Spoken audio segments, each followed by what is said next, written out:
really a pleasure to introduce my colleague, Ambassador Adrian Basora. He directs the project on democratic transitions at the Foreign Policy Research Institute. Prior to that, he served as president of the Eisenhower Fellowships, which maintain an organization in Philadelphia that maintains a global network of leaders throughout the world. He was the director of European Affairs on the National Security Council from 1989 to 1991, which means he participated in the reshaping of U.S.-European relations at a historic moment just after the fall of the Berlin Wall. And similarly, in 1992 to 95, he was U.S. ambassador in Prague, and therefore was present and a participant in the shaping out of Czechoslovakia into two new states, the Czech Republic and Slovakia, in what became known as the Velvet Divorce. So Adrian has been a participant in historic moments, and now from his research over the past 10 years into his democratic transitions in the post-communist world and the lessons for other parts of the world, we've asked him to take us into the 21st century. And so please welcome Ambassador Adrian Basora.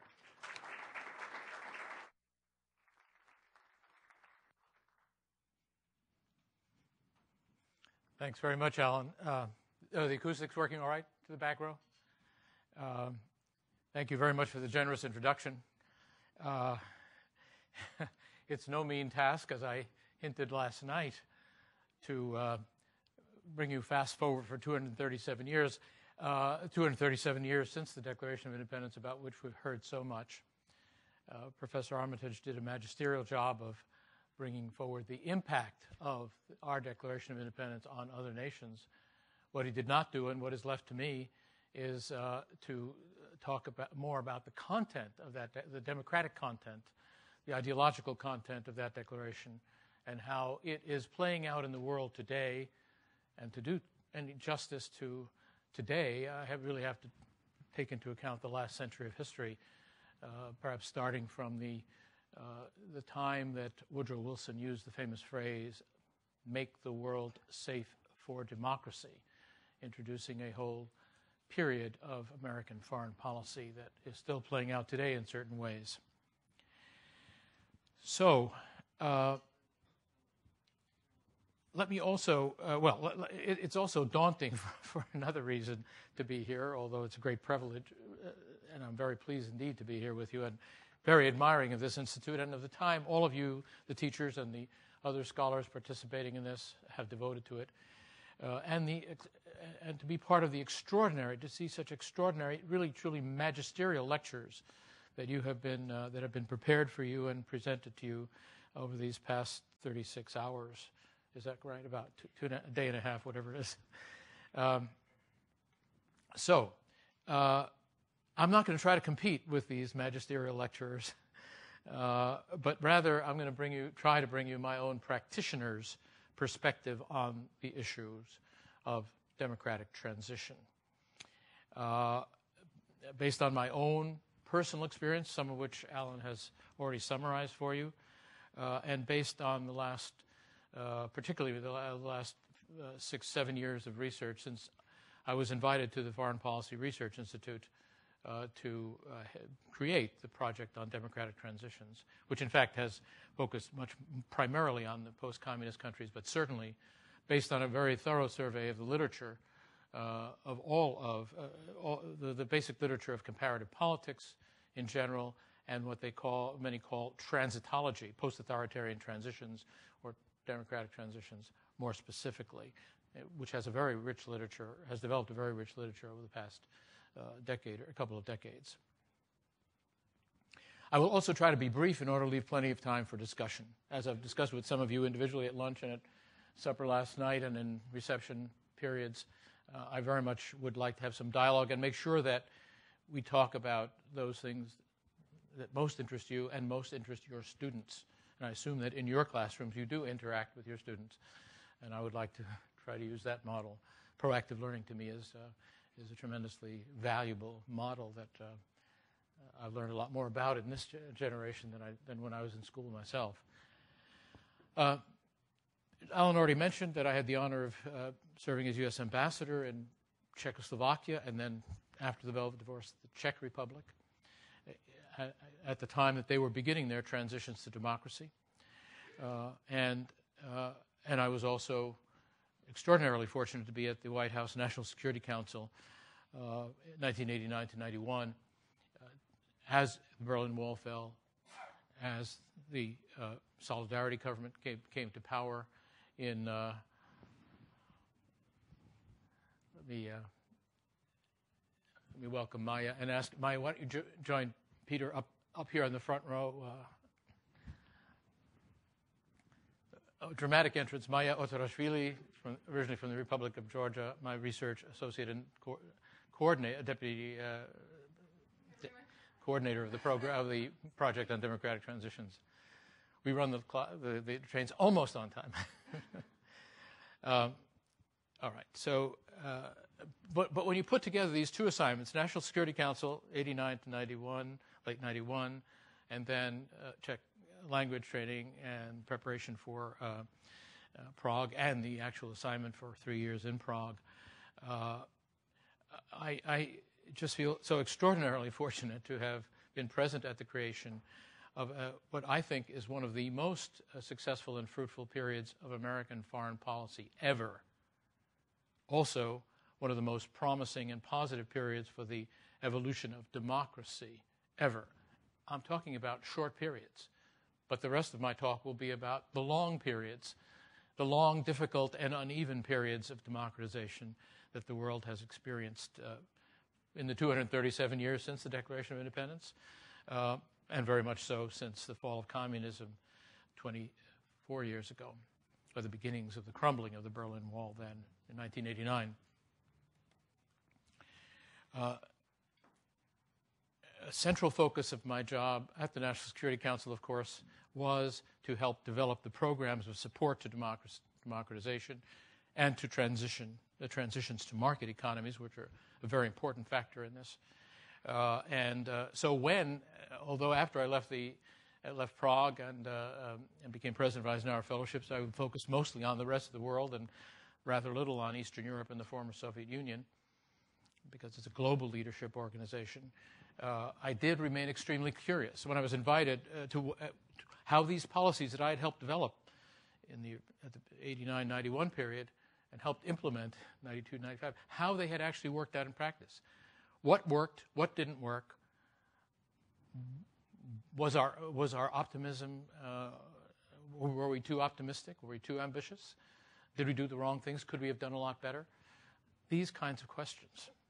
Once I got into it, and Harvey Sickerman, Alan's predecessor at FPRI, invited me to come and set up a project on this at FPRI, as I mentioned. So what I would like to share, as I've mentioned, my main scholarship, my main field experience has been on the post-communist countries, and I'm going to concentrate significantly, in large part on that. But I do want to also give you a little sense of the global picture and relate it to the post-communist experience and what lessons I believe have been learned from that experience. So let me just say that I just feel extraordinary. I will say once again, we have heard so many words about how the factors came together to create democracy here in Philadelphia 237 years ago. And I feel blessed to be here again today, reviewing these historic perspectives, which you will in turn review with your students.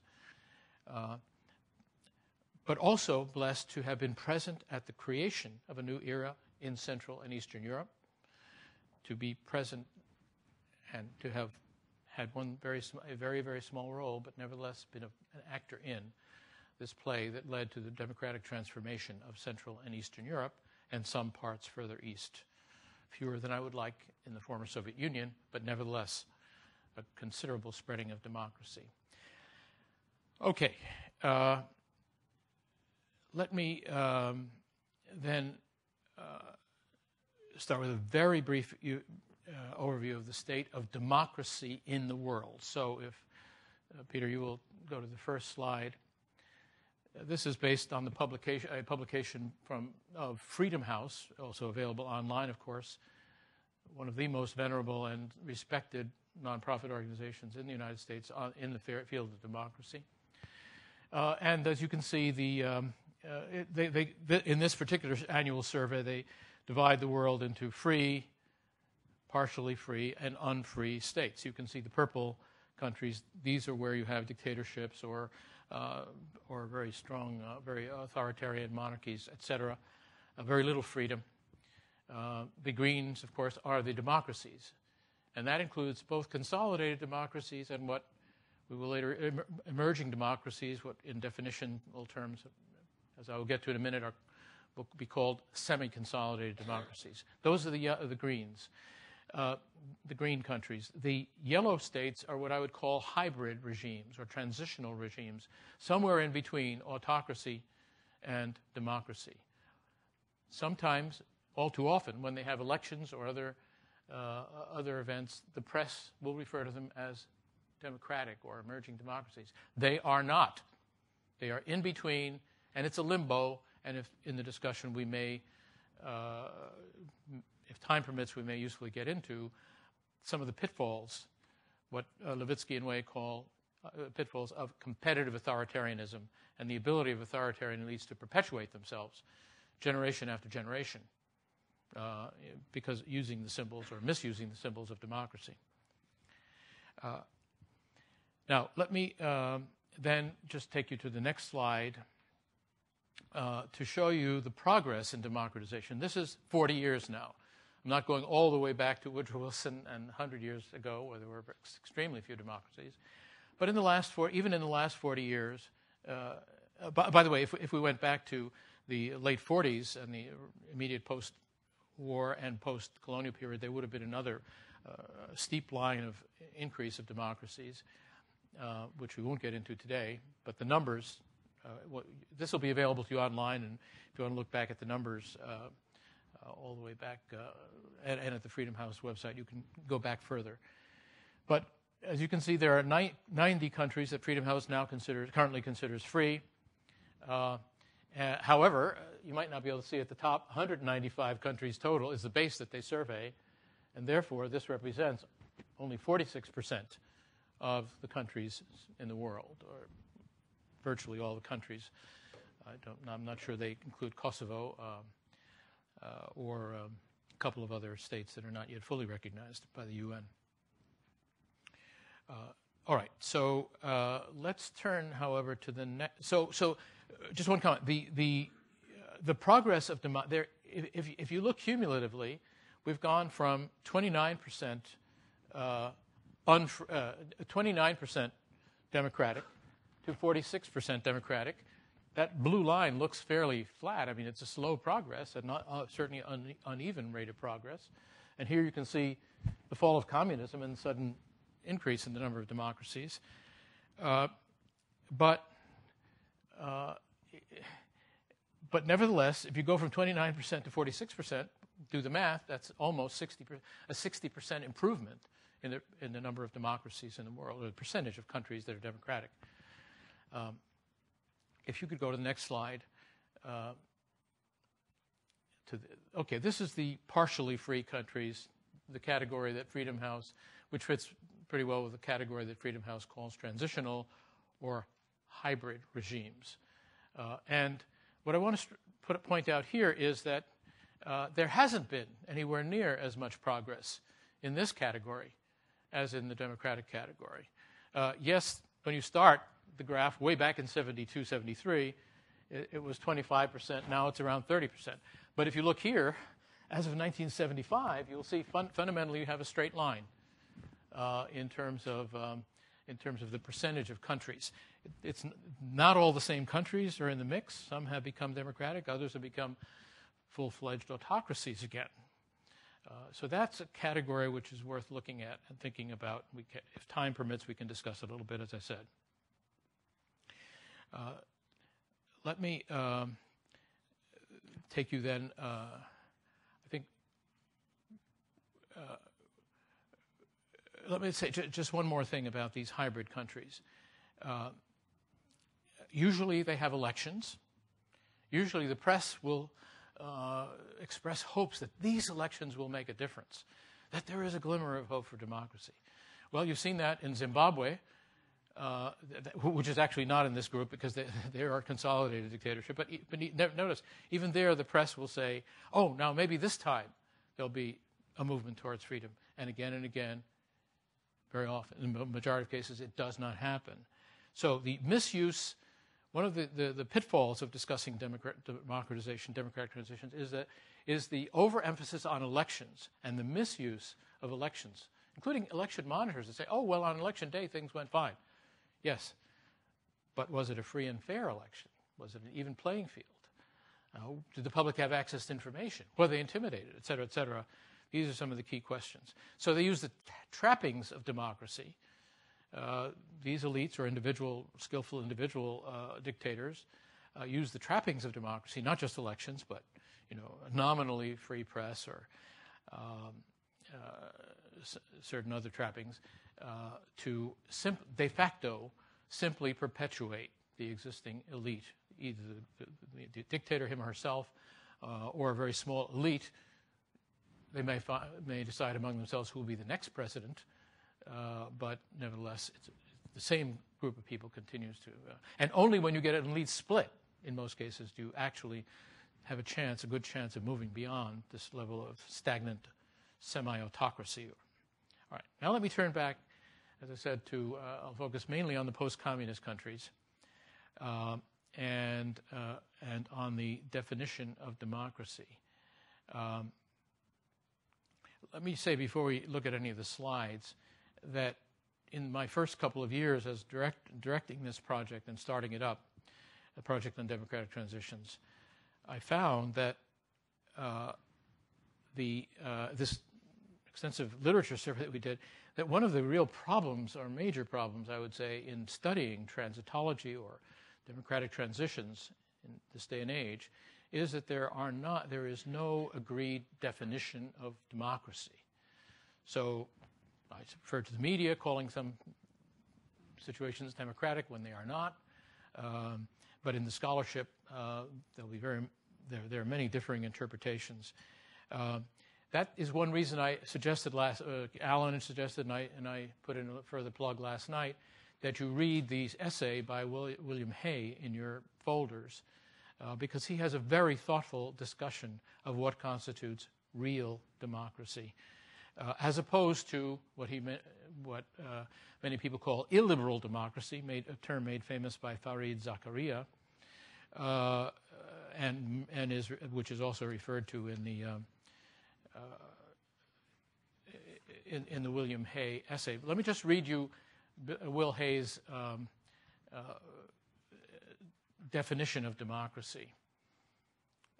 Real democracy means liberal representative government under law, sustained by a political culture, I underline those words, political culture, that accepts open disagreement and demands accountability.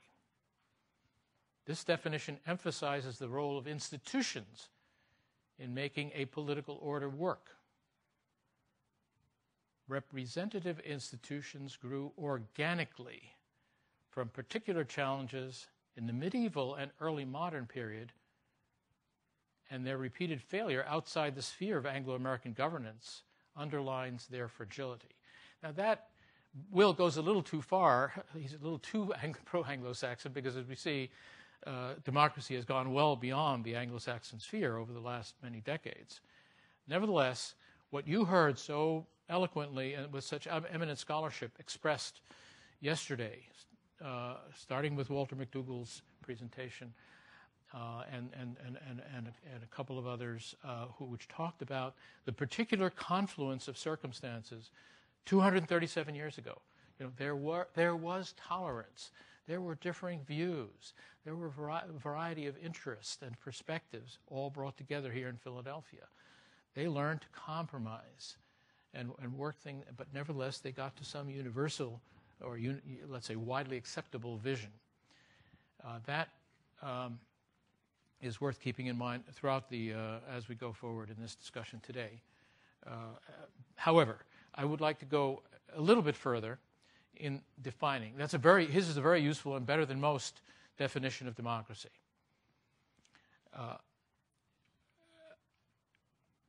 What I found in this study of post-communist and other a little bit of work, as you saw in the other essay on the Arab uprising countries.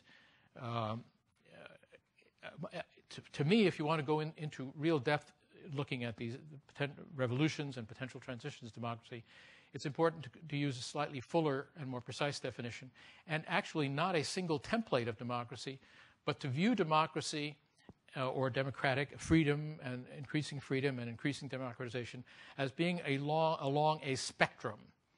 And I'll define that spectrum to you in just a moment. Sorry. The best usage that I have found in the literature of this technique of using a spectrum effectively and measuring progress of democracy is that done by Freedom House for the post-communist countries. Unfortunately, a publication, annual, very thorough publication called Nations in Transition, analyzes each of the 29, now 30 post-communist countries, and each year gives them a grade on several factors that go into the proper definition of democracy. And it's based on a very carefully calibrated scale that I think we will, that has two basic types of democracy that includes in the definition of democracy, or what Freedom House used in terms of the free countries that you saw in the early graph. Could you go back to the free? Yeah. So the countries that are considered free meet at least the definition of a semi-consolidated democracy, which I'll give you in a moment, or else a fully consolidated democracy. Semi-consolidated democracy is one that has regular and reasonably fair elections, the freedom to associate and assemble, and basic freedoms of speech and press more generally. Now you can tell that is just the starting point of democracy. For it to be fully consolidated and really be a dependable long-term democracy, it has to have more. These countries that are called fully consolidated democracies have to have the following criteria. Meet the following criteria: all of the rights and liberties that are declared that are included in the Universal Declaration of Human Rights. Well-enforced rule of law, not just nominal. Strong free media, not just superficial. An open and diverse economic society. Government institutions that are reasonably transparent and staffed by a capable, non-corrupt bureaucracy that is accountable to its elected representatives. Now we'll move in a moment to a few slides that give you a sense of how these measures look when applied to a few selected post-communist countries among those that we have studied carefully. But one general point I want to make before you see these several slides is that, as you recall, some of you have told me that your students don't recall the Cold War era, or even when Kosovo was not yet independent or had not yet declared independence. But most of you will remember what communism was like, and that the Soviet Empire, by and large, they had a a system that was replicated almost everywhere. There were slight variations in Yugoslavia in particular, but fundamentally very tight, fully totalitarian, highly authoritarian control system, and the central control of the economy. So many of the characteristics of an all-powerful communist party. So they started from what seemed like a very similar starting point. But as you will see, the outcomes 24 years later are very, very different, country by country. So let's go to the first slide, the Poland slide.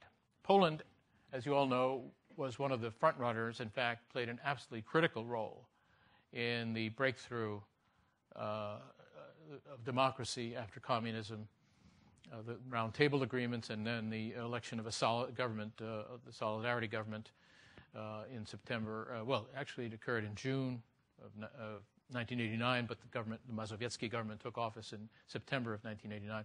Absolute revolution. Just as the impact of the Declaration of Independence around the world was immediately felt, the breakthrough in Poland was immediately felt throughout the communist empire, the Soviet empire. And from the beginning, Poland has been one of the front runners in terms of democratization. But let me explain the scale to you that Freedom House uses. So one is absolute perfection in democracy. Anything above, the lower the grade, the higher you are, like an A plus. Anything above this dark line, of anything that is 2.99 or less, is considered a consolidated democracy. Between 3 and 4 is a semi-consolidated democracy. And then below that, you have, to this level, you have the hybrid regimes at the level of 5, then semi-consolidated autocracies or authoritarian regimes, and then fully consolidated authoritarian regimes. These are the categories and the numerical scale that Freedom House uses. So being as high as Poland, even though the Poland line looks as if it isn't all that high, let me assure you that if you rated the city of Philadelphia on this, this line, it wouldn't be as high as that. So this is a pretty high standard. Okay, so the next slide. Yes, go ahead. No, I'm sorry. Let me just say a couple of things. Why, very quickly, for a moment, why, in our view, in the PDT, why it is that that Poland turned out so well and became a democratic country so quickly. I don't know how many of you remember the Jaruzelski regime.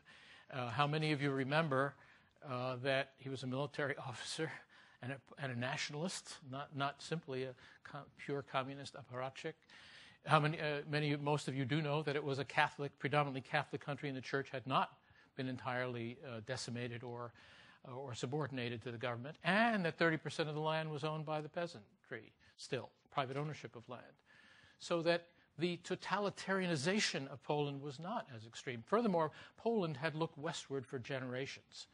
We can't get into the entire history of Poland, obviously. Then you had Lech Wałęsa and other leaders of the Solidarity movement that started, in effect, an internal revolution a decade earlier. And you had a Catholic Polish Pope, in effect, exercising influence and persuasion. So you had a lot of favorable factors for Poland, and we'll get back to the factors favorable for democracy in a little bit more detail later. Let's go to the Czech Republic, where I had the honor of serving, as Alan had mentioned.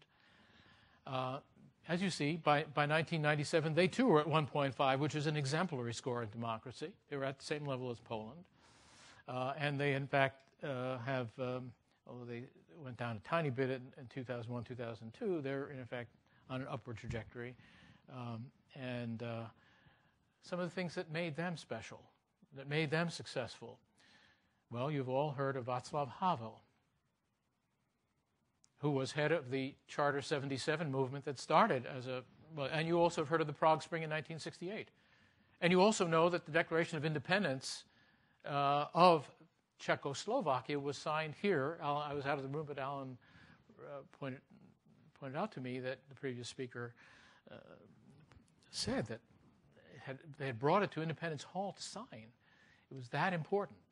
The model of American democracy, or the freedoms that are spoken of in the body of the Declaration of Independence and in our 200-plus years of history, were important to Tomáš Garrigue Masaryk and the other founders of the independent Czechoslovakia. And then you had 20 years of democratic experience until the Nazi,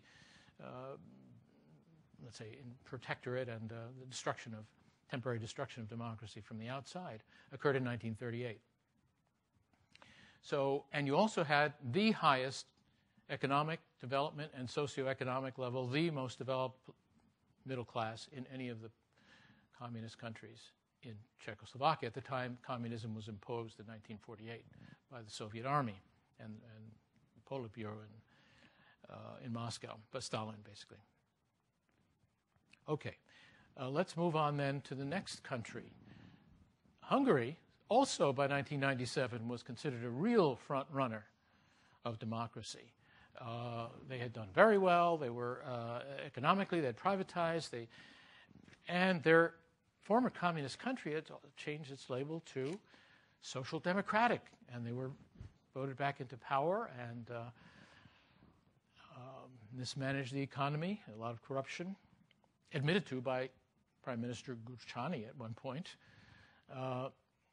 former communist, young communist himself. But very importantly, and this is an example of how much of a negative difference one leader can make, Viktor Orban was elected prime minister in April 2010 and proceeded systematically to use his electoral mandate and his personal charisma and skill and the counter-reaction against the previous government that made a lot of mistakes. So he was elected here. The previous government wasn't doing too well on corruption and a lot of other things. But here comes Guchani. So you go from consolidated democracy to the point where right now they are flirting with dropping back into the semi-consolidated democratic ranks because Orban has used with 52% of the vote, he got 68% of the seats because of their representation system, their proportional representation mechanisms. A constitutional majority, he amended the Constitution, packed the Constitutional Court, did a whole bunch of other things, intimidated the press. He's moved back towards high degrees of autocracy. So even a front runner after 20 years of democracy is not by any means consolidated forever. You have to go out and keep fighting and supporting democracy if you want it to survive and prosper. All right, let's move now to one of the least successful experiments in democratization. But let me just say something else. The scale the Freedom House provides only goes back to 2000. However, if you had looked at comparable measuring systems in the mid-1990s, this line would have been higher. It was considered either on the edge of or already being a semi-consolidated democracy in the early years of Yeltsin and the other reformers that came to power, and some of the reforms that Gorbachev had made before the Soviet Union broke up. This shows you, among other things, the power of one individual and one small coterie around him, the so-called Siloviki, who's around Putin, the power of one individual acting systematically and skillfully to take a country down from a lot of freedoms and some promise of democracy to fully consolidated authoritarianism. It can be done in just a decade or so. And my fear is that if Orban is reelected, he can do that to Hungary. It'd be hard to go quite as far as Putin has gone, but that's the general direction he's been moving in. Let's continue very quickly, and I want to be mindful of the time. We want to leave time for discussion, so that we should start the discussion about 10 after 12, because 5 after 12. Okay, so that's good. No, that's right. I take my lead from the president here. It's an authoritarian system that we have at FPRI.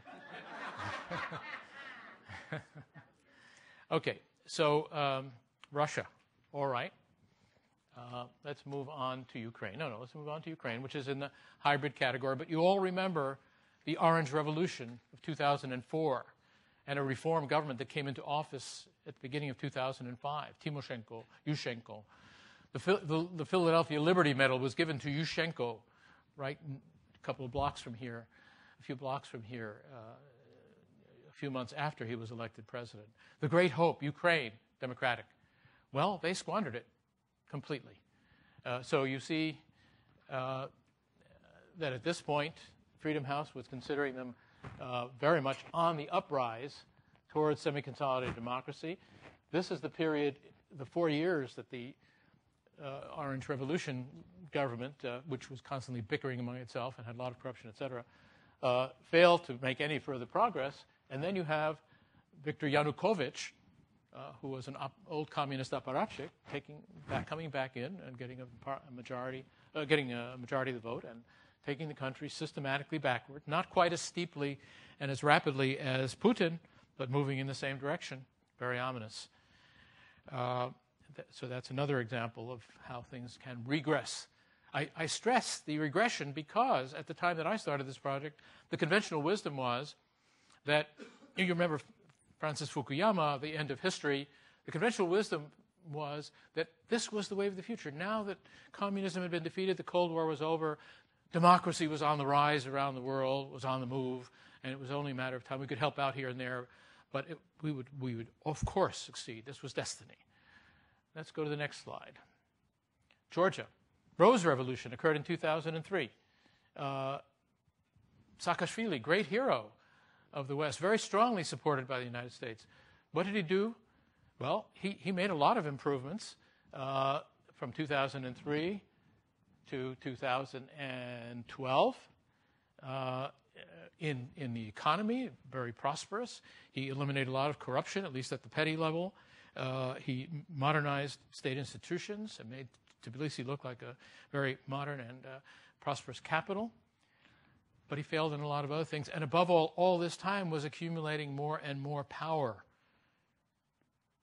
If the United States had not leaned on him to permit a reasonably free election 1 year ago, he would have been reelected. So after, was it 10 years, Maya, that he had been in office at that point?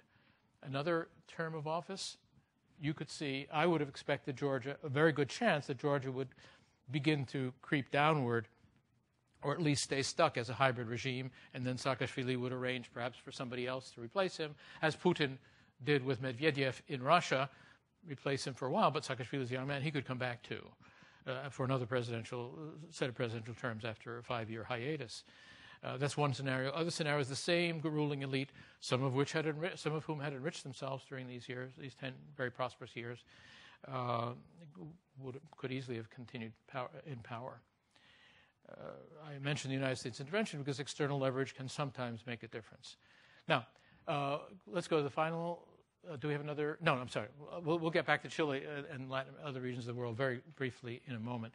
Let me just read you very quickly, and we will put this. Alan tells me that we can have these remarks and slides put online for you.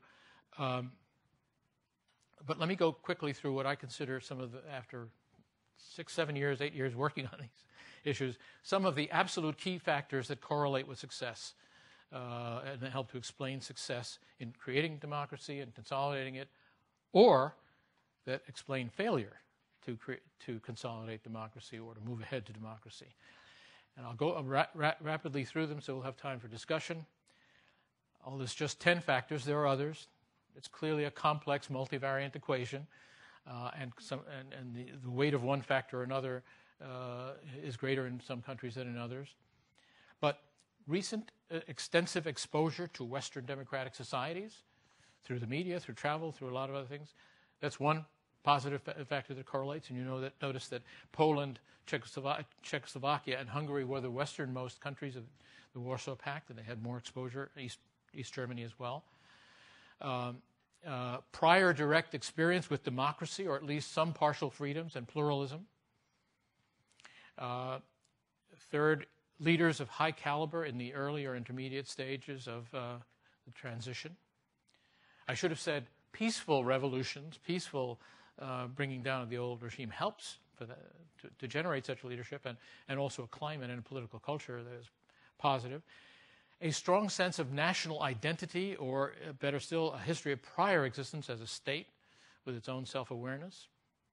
Number 5, some degree of civil society or autonomous associational life and autonomous institutions within the society, such as the Catholic Church in Poland, or the Charter 77 movement in Czechoslovakia, or Solidarity in Poland. 6, the development of underground opposition movements during the dictatorial period, although that can cut two ways. You saw the Muslim Brotherhood in Egypt, which was such a movement for 80 years or so. That wasn't necessarily positive, at least not so far in Egypt. It was quite negative. It's been quite negative so far in Egypt. 7th, a homogeneous society that is free of deep ethnic or religious conflicts. Eighth, a substantial middle class, which is often a corollary of reasonably high economic and educational level, economic development and high educational levels. Ninth, a fair and transparent approach to privatization after state ownership is ended, that disperses ownership of the reproductive assets in society more widely, not just a couple of oligarchs. So the Czechoslovak privatization, voucher privatization program, and willingness to bring in foreign firms to buy a lot of the state corporations was one positive factor in that country, and a couple of others followed that suit, that pattern. Finally, strong Western leverage, or strong leverage by foreign democratic countries, and leverage that is used intelligently to promote the transition to democracy. Those are 10 positive factors. On the negative side of the spectrum, the opposite side of each of those coins, of course, would be a negative factor. I'll just touch very quickly on one or two, on a few of them. So let's go back, Maya, to the first, the geographic, the map slide, the second slide, I guess it is. Okay, so less exposure to the West. Well, the communist empire used to come to here. And guess which are the most democratic countries? The ones furthest west. And the ones that are moving, that are that have some hybrid countries, well, they're further east.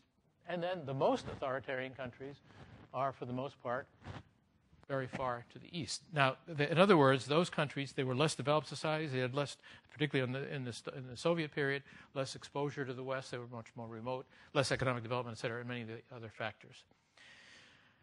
Of course, and most of those countries did not have any prior experience with democracy. I'm talking right now in the post-Soviet Union as such. Lower education and economic development levels and less of middle class. Again, I've already mentioned why. In some of these cases, like the former Yugoslavia, you have a further factor, a negative factor, intercommunal conflict or civil war, creating blood feuds, hatreds, violence, resentments. Poor early reform leadership, or in some cases, worse still, very skillful anti-reform leadership who pretend to be Democrats. So one example of this is the case of Russia. Yeltsin was a disaster.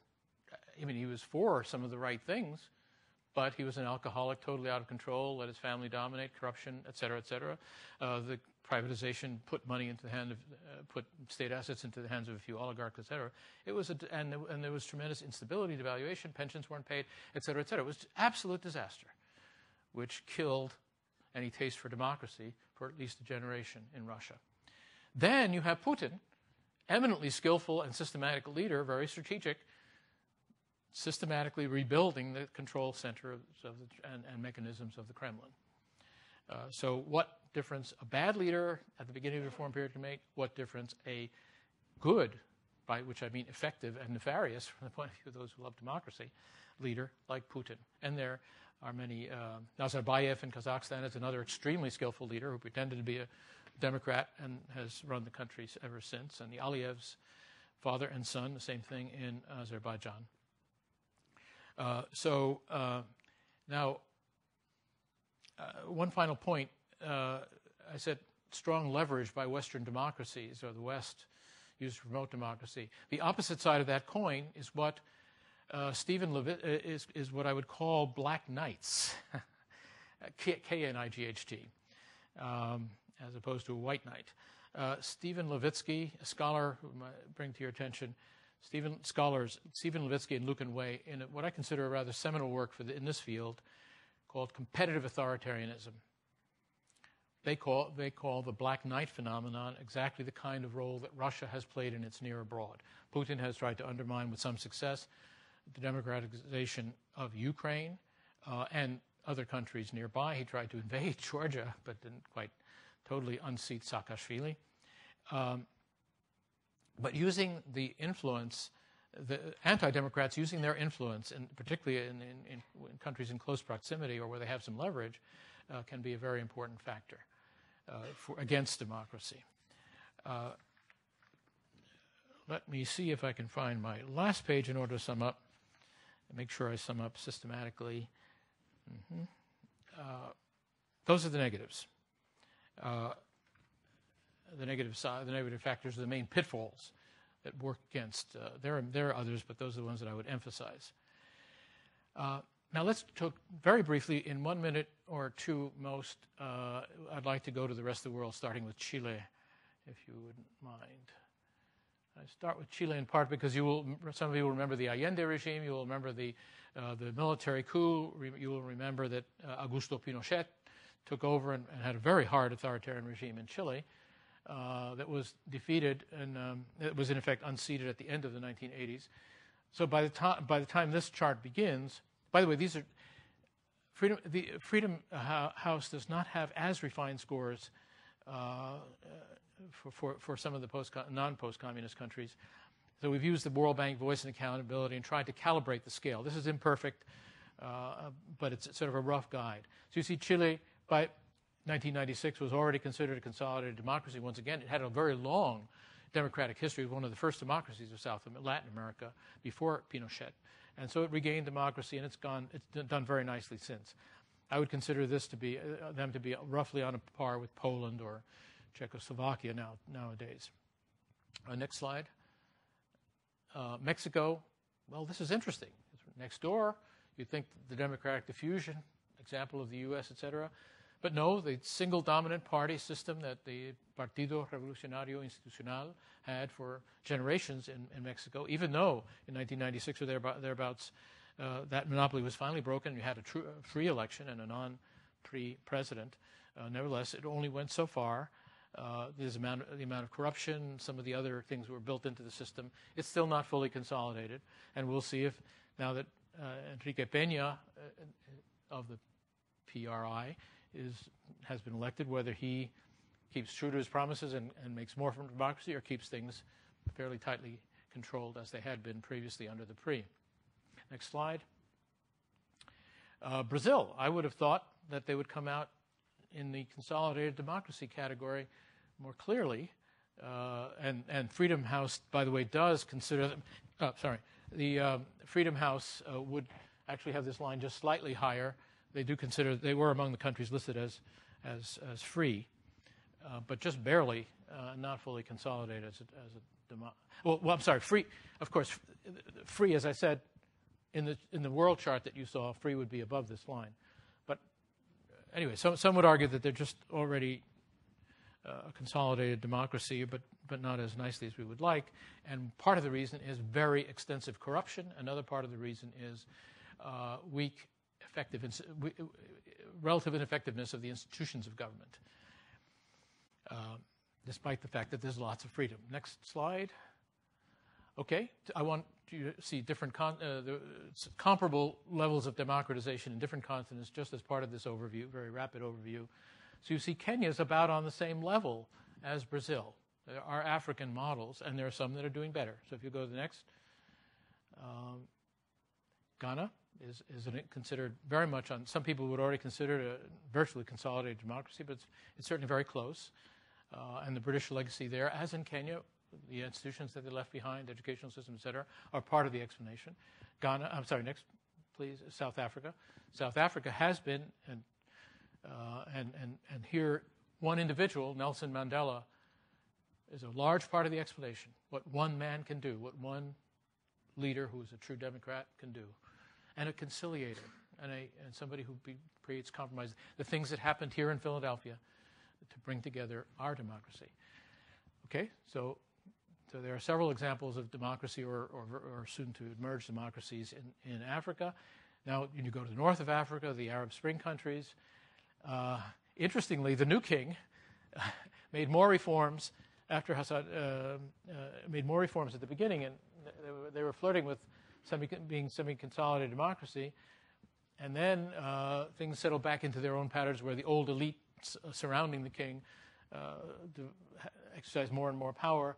But then you had the Arab Spring, and the king announced, and his inner circle announced new reforms, and you have some creeping upward.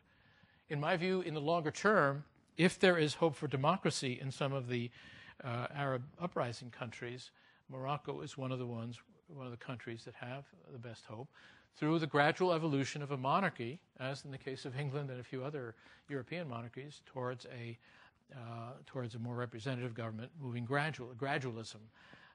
Next, please. Tunisia is the greatest hope. Right now, it's considered by Freedom House or on these measures as calibrated to Freedom House, already an emerging democracy. And this is interesting. I mentioned that the Muslim Brotherhood, this underground opposition movement in Egypt, turned out to be a highly nefarious factor for democracy, at least in the person of Morsi and the way he conducted himself. But in Hada, the Muslim Brotherhood equivalent party, roughly equivalent party in Tunisia, was much more moderate. They engaged in bargaining and coalition government and making trade-offs that you heard happened in Philadelphia 237 years ago. They did some of that same thing, right, as the awakening of the spring, the uprisings occurred in Tunisia. And so there may be some hope that Tunisia will become a democracy. If so, it will be the first Arab democracy, and hopefully will serve as a model. For those of you who were able to read my paper written 2 years ago about the Arab uprisings and the contrast between them, the similarities and differences between them and the post-communist, you will see that I was then, even though that was a period of great optimism, I said it was going to be a long, hard, and difficult road.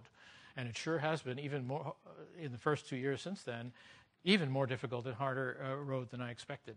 But you have to take a 20-year horizon if you want to look at the movements of history in terms of democratization.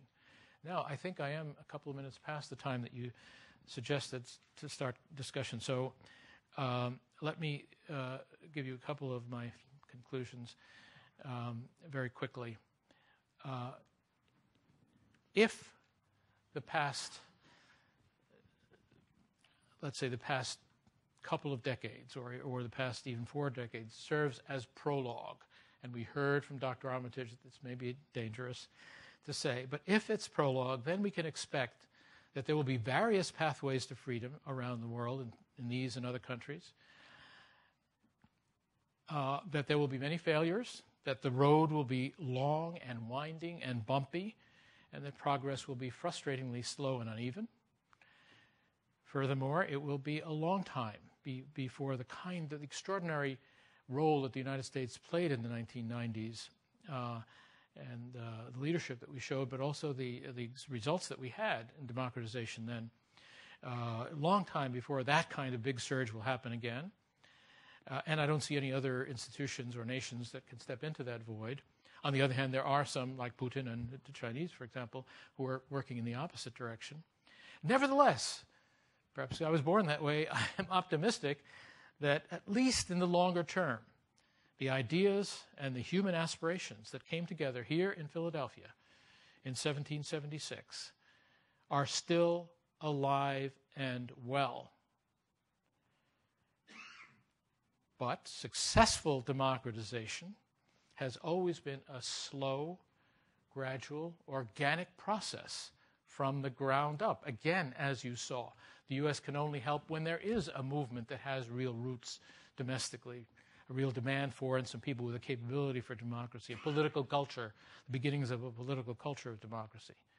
Nevertheless, and here I come back to U.S. foreign policy, I believe that the United States can and should, albeit with modesty and with patience, with great patience, continue to assist in that painstaking but eminently worthwhile task of seeking to be a beacon of democracy around the world. And you, as teachers of the next generation, have an essential role to play in making that possible. So thank you.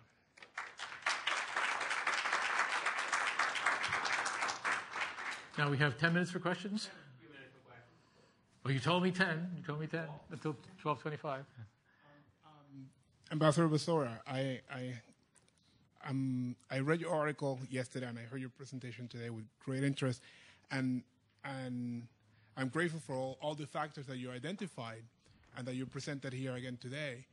I'm wondering, however, maybe you're not hesitant at reaching this conclusion, but it seems to me that you have not necessarily identified one factor that may be the weightiest one or the most important one. I wonder why that is, given that. Well, what is it? What's the factor? Well, I mean, I'm thinking the individual leadership, and I'm thinking that the natural experiment, so to speak, of Czechoslovakia going in one direction with President Havel, and then when you have President Kovács and President Havel going in different directions, then you definitely see a change there. It seems that, to me, that you made a very strong argument that the context matters, but that the leadership, individual leadership, really seems to be the preponderant factor.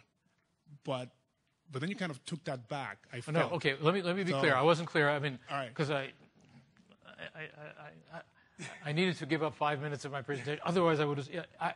The role of individual leaders is extremely important. I did put it in my 10 enumerations of positive factors, and I came back to it among the negative factors with somebody like Putin, for example, or Yeltsin. So, yes, individual leaders are extremely important, but democratization is a multivariant equation. Yes, a Mandela can make a huge difference, but only if there were other factors present. South Africa was a country with a very high level of overall economic development, high educational levels for at least a significant part of the population, percentage of the population. The same with Czechoslovakia. So Havel made a difference, but he had a lot to work with. The political culture, the socioeconomic structure, the economic ownership structure, there are so many other very important factors. So I would warn you against a single factor analysis, but within that, I think that some historians do give proper credit to the role of individual leaders. Others say no, it's a whole bunch of many other factors, and really it's just hero worship to give too much credit to one man or woman. I think that individuals, I've seen it up close, they can make a huge difference. And that means all of you. Why did I end with my pitch to you as high school teachers? Because your students can make a difference in their communities. Or who knows, one of them may become president of the United States a few years from now. So please keep in mind that you're developing young leaders. Jason? I'm sorry, who's next? Okay. Why don't you identify them? Yeah. Hi, Ambassador. I just have a question about the dictators themselves. I'm always fascinated by the fact that a country like Chile, in 1988, General Pinochet, he essentially puts the vote to a people in plebiscite, and they vote no, he should not remain in power. He gives up power in 1990 and steps down, and then Chile has essentially been a consolidated democracy ever since. But then we have countries like Nigeria, I believe, where they had an election, and during the presidential inauguration, it was broken up by the military, and now it's happening in Egypt. The military is once again taken over. So why is it that some dictators would just step down with great ease, and then others are so resistant to the change? Can we speak off the record here? Oh, okay. Well, okay. Then I won't mention specific names. But I do have personal knowledge of how that plebiscite was engineered, how Pinochet was convinced to conduct a plebiscite, which in effect was his political suicide. And the way it was done was that an extremely skillful ambassador with strong backing from his headquarters was able to establish personal relationships with other members of the junta, because Pinochet was there because of a military junta that involved all the military services. And he was an army officer, but people from a couple of the other services were a little bit more open-minded. And in effect, he was persuaded that he really had to have a plebiscite in order to legitimize the continued rule, his continued rule and that of the military. Otherwise, he'd be discrediting the military. He was confident that he would win. But he didn't, because people were unhappier than he realized. It had gone to his head. He thought he was a great man, that of course they would reelect him, and he lost. He was planning to in effect declare that very day of the election, that evening, this particular member of the junta, who had been speaking, who had been in effect helping to create an election that had some real freedom to it, a truly free election. He arrived, the junta was called together at the presidential palace that evening for Pinochet, where Pinochet was planning to say, we're going to declare these, there was the elections voided by, create an excuse, invalid procedures, et cetera, et cetera. But this particular member of the junta deliberately arrived late to the meeting when the press was outside the presidential palace. And they asked him, how did the referendum go? And he said, the opposition won. He announced that publicly to the media that night. And therefore, the cat was out of the bag. Therefore, Pinochet and the junta couldn't take it back. And that's how Chile regained its freedom. So one man on the junta and one diplomat on the outside working together can make a difference. That's the story.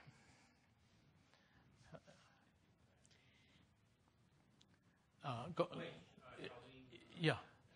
Well, first, wow on that story. But, a question about social Out of the lights, cohesion. shiny man, yeah.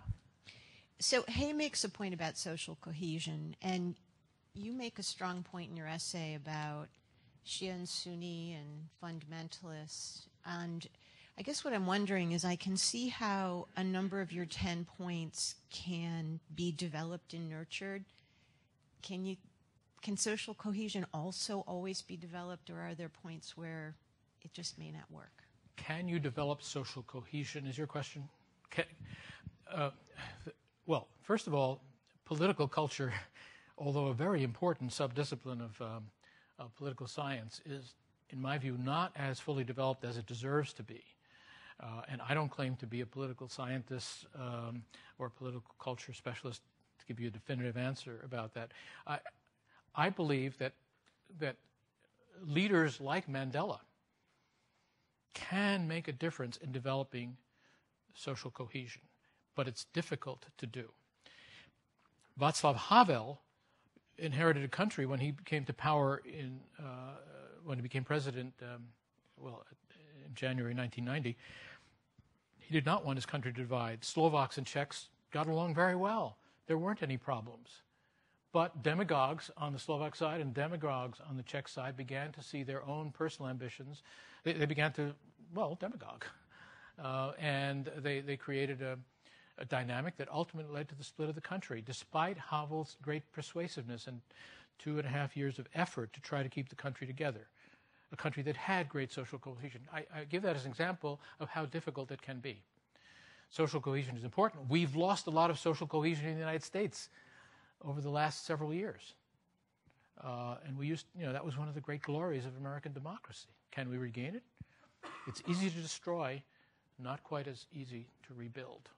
That's my view of social cohesion. Very important for democracy, but a delicate and fragile flower to be tended. Okay, last question to Mark Yanowitz. Do you only get great leaders in countries that already have many of the other prerequisites? I don't think so. I don't think you need to restrict yourself to countries that have the other prerequisites. I consider Gandhi one of the great leaders of the 20th century in terms of developing freedoms and human dignity, etc.